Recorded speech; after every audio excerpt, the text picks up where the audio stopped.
On Christmas, my sister, the one who always assumed I'd babysit, pulled out her planner and said, "You'll take the kids for a week while we go on a cruise." I said no. The next day, they showed up with luggage. But when they saw the note, their faces turned pale. But the real surprise was still to come. My name is Daniel. I'm 28. And if you ask my family, I was always the quiet one. The one who never caused trouble, but also never stood out. Growing up, my older sister Michelle was the one who got all the attention. She was the perfect child, the one who always did everything right. Me, I was the one in the background, the one who didn't mind not being noticed. I never needed the spotlight, but I also never got the praise. And even though I got good grades, landed a decent job, and managed my life fairly well, Michelle's life was always more glamorous. She had the house, the kids, the family vacation pictures, the well-paid job. I lived in a small apartment with a pile of student loans, driving an old car that barely ran. Christmas was never a big deal for me. Sure, we'd get together, have dinner, exchange presents, and pretend everything was fine. But I never expected much from it. It was just another day. But this year was different. This year, everything shifted. I was sitting at home enjoying a rare moment of peace when my phone buzzed. It was Michelle texting me like she always did around the holidays. "Hey Daniel, can you watch the kids for a week while we take a cruise? We've been planning this for months. You'll be fine, right?" I stared at the message for a long time. Michelle had always expected me to babysit. Every time she needed a break, I was the go-to guy. But this, a full week, I didn't have the luxury of time to just drop everything. I had my own life to manage. So, I did what I never did before. I said no. I was surprised at how easy it was.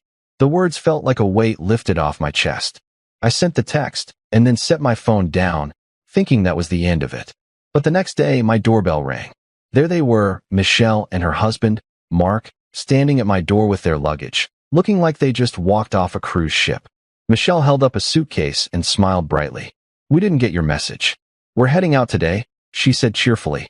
I looked at them both. I said, "No, Michelle." I replied, my voice steady but firm.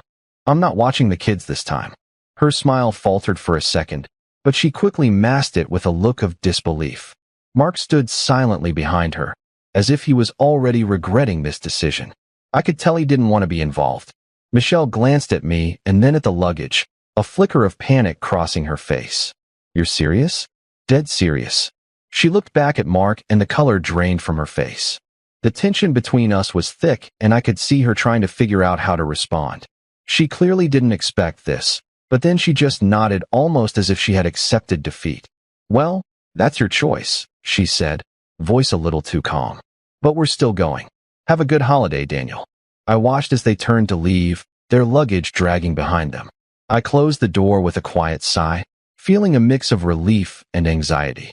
I wasn't sure why I felt so tense. Maybe it was because I'd finally set a boundary.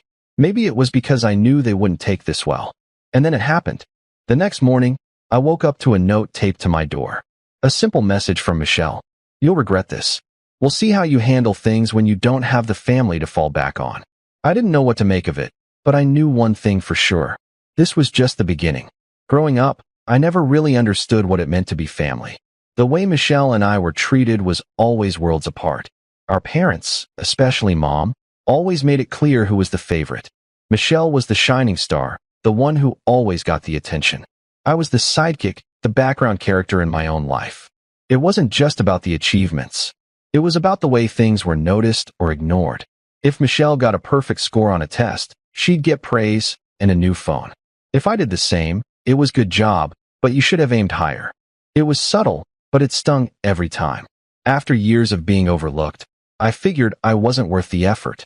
I worked hard, did well in school, got into a decent college, and landed a stable job. Yet, nothing ever seemed enough. Michelle, on the other hand, had it all handed to her. She was the one who went on vacations, had her own house, and lived the life that everyone admired. She always had a perfect family, a perfect marriage, and even when things didn't go well, it was always someone else's fault. Over the years, I did what I had to do to survive. I buried my frustration and played along, going to the family dinners, helping with her kids when she asked, and pretending like I was okay being invisible. But the truth was, I was tired. Tired of being the one who always gave in, who always said yes, even when it meant sacrificing my own life. That's when it started. The small things that built up over time. Michelle would ask me to watch the kids for a weekend. No problem. But when it turned into a week, a cruise, that was too much. She wasn't asking anymore. She was telling. The reality hit me. Michelle had come to expect me to just be there whenever she needed without so much as a thank you. She never seemed to consider that I had my own plans, my own life, my own boundaries. The worst part when she'd get mad at me for saying no. It was like I was letting her down, not the other way around. She'd call me selfish and I'd feel the sting of guilt. But that morning when I got the note from her after they left, it hit me. She didn't care. She was more upset about the inconvenience than my feelings. And it wasn't the first time. Every time I tried to stand up for myself, it felt like I was somehow in the wrong.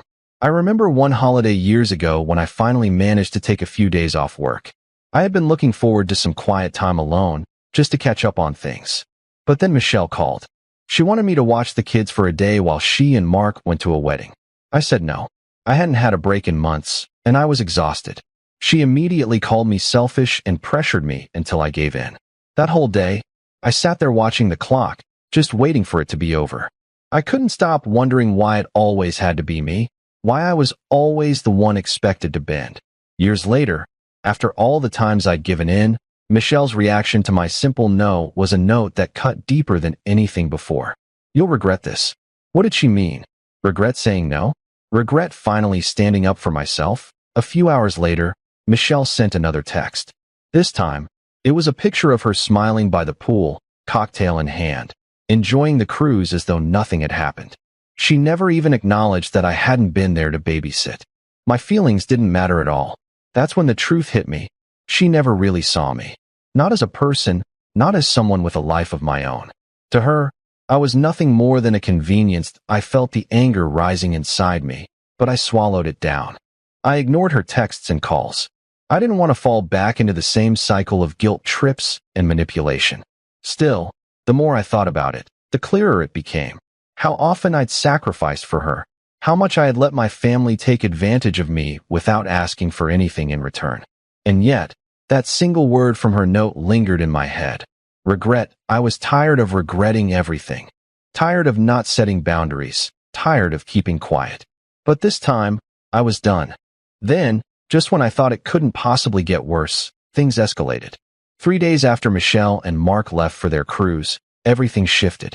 I hadn't heard much from them, aside from the occasional message from Michelle, still asking me to check in on the kids or make sure things were fine. As if I were some kind of personal assistant while she sipped cocktails in paradise. First, I ignored her messages. But then came the phone call that changed everything.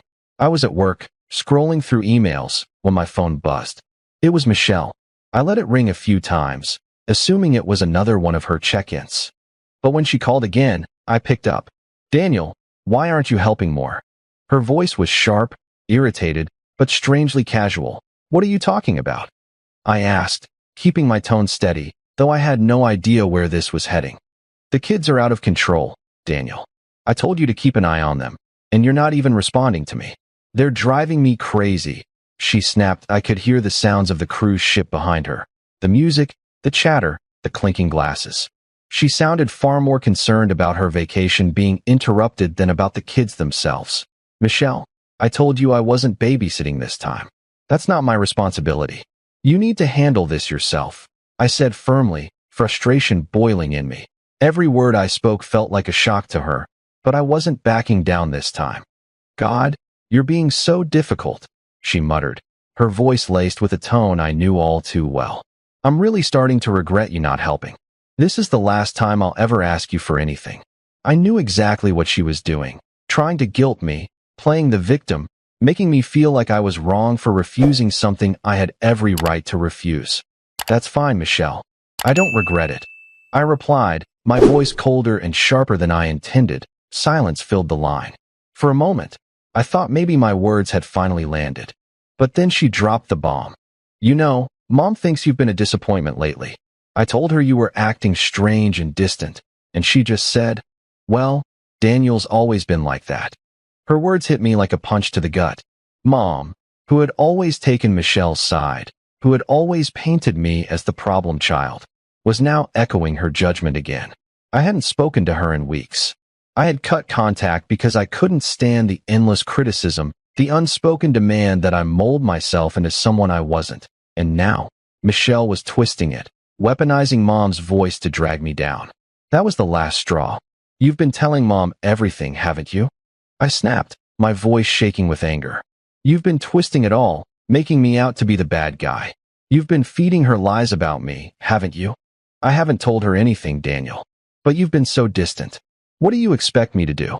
Everyone's worried about you. She shot back, her voice suddenly defensive.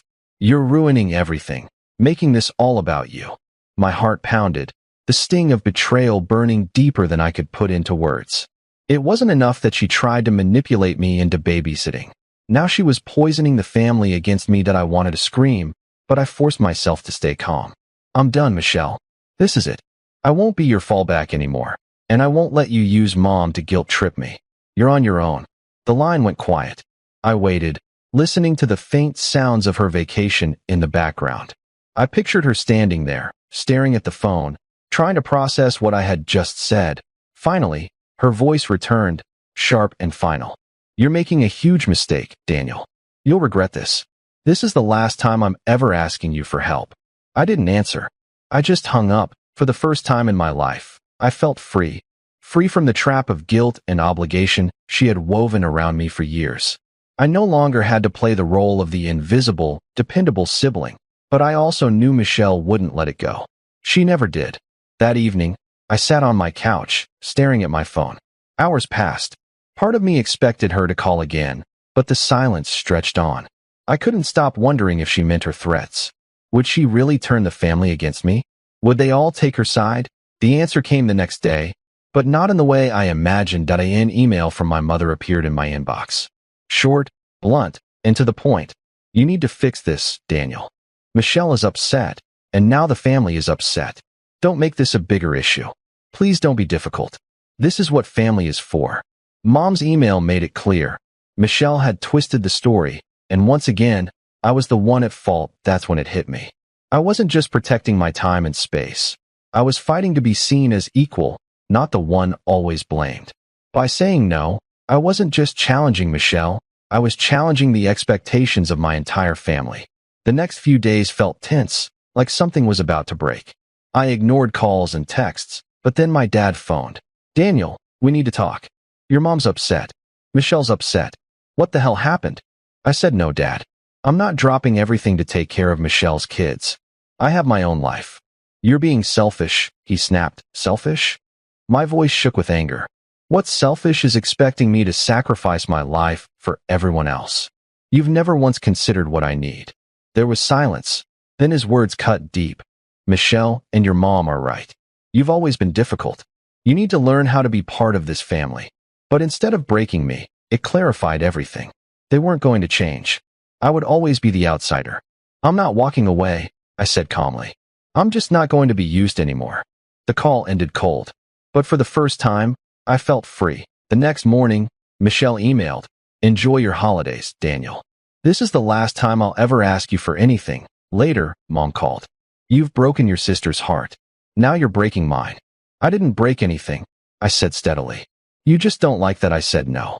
You'll regret this, she warned. No, I replied. I'm not walking away. I'm standing up for myself. She hung up without another word. I sat staring at the phone, adrenaline rushing, but it wasn't fear this time. It was relief. For once, I had taken control of my life. Even though it felt like everything was falling apart, I knew it was the right choice. I was done being invisible, the backup plan, the one who always cleaned up the mess. It wasn't easy, but it was freeing. Weeks passed, and life felt different. Not peaceful, but real. Michelle and my parents stayed silent. The quiet was heavy at times, but it gave me space to breathe without guilt. I focused on work, hobbies I had neglected, and found comfort in my own apartment. For once, I was living for myself. Still, the old voices crept in. Michelle calling me selfish. Mom saying family was everything. Their words haunted me until one afternoon when I received a package from Michelle. Inside was a photo album, along with a note. You'll always be part of this family, Daniel. You just have to accept we all show love differently.